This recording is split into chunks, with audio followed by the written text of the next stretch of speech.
yo quería hoy platicarte de un hombre que desde hace rato ya me estaba jalando el ojo, Jean-Jacques Rousseau, porque tiene una idea de la cual yo soy muy fiel. Es el hecho de que el conocimiento tiene que siempre servirte y funcionarte, porque es el único ejercicio que tenemos para la libertad. Es la única forma en la que podemos acercarnos a la verdadera libertad del hombre. Y Jean-Jacques Rousseau, aunque no quiso ser o pertenecer a la Ilustración, pues su forma de pensar o su forma de analizar la vida, que fue un inconformista, por ponerlo así, revolucionó las ideas de la época de la igualdad y lo que hizo fue impulsar el progreso. Y Jean-Jacques es que yo me puse a buscar como un adjetivo, pero no, es inclasificable, perdón, Ujú, fue ujú. músico, pero escritor, pero botánico, pero naturalista, pero filósofo. O sea, básicamente él lo que quería era saber de qué, de todo. Era Y un todo pensador, mija. O sea, el compendio de Juan Carlos Rousseau era un pensador. era un Pero, pensador. y además un promotor de una siguiente época, porque él con su principio llevó como ejemplo a la iluminación de lo que después fue la nueva etapa de la cultura occidental.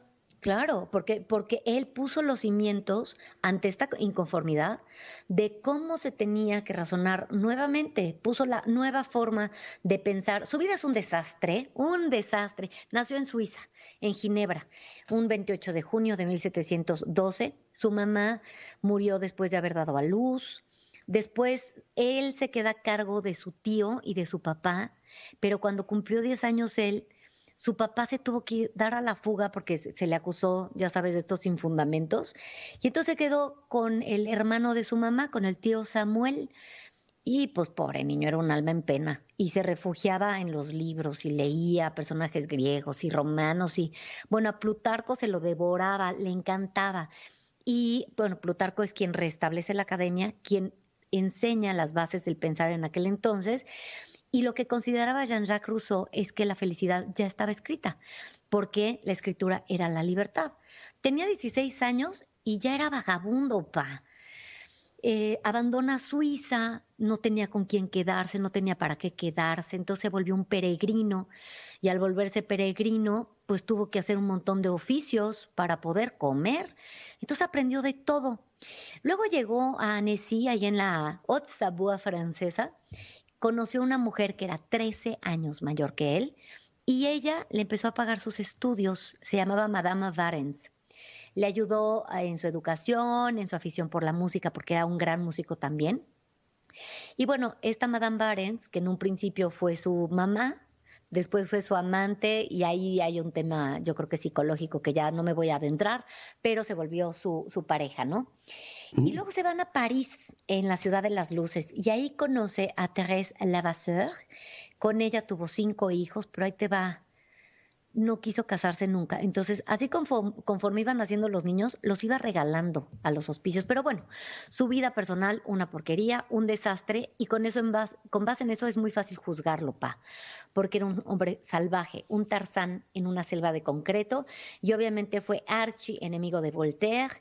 La gente lo criticaba muy fácilmente, y él decía que el hombre en su estado natural no necesita de las artes como un principio de evolución, sino que la vida de un hombre natural era lo suficientemente sencilla como para creer solamente en la opulencia de la belleza, ¿no? Entonces, Voltaire estaba, bueno, vuelto loco, decía que era una bestia.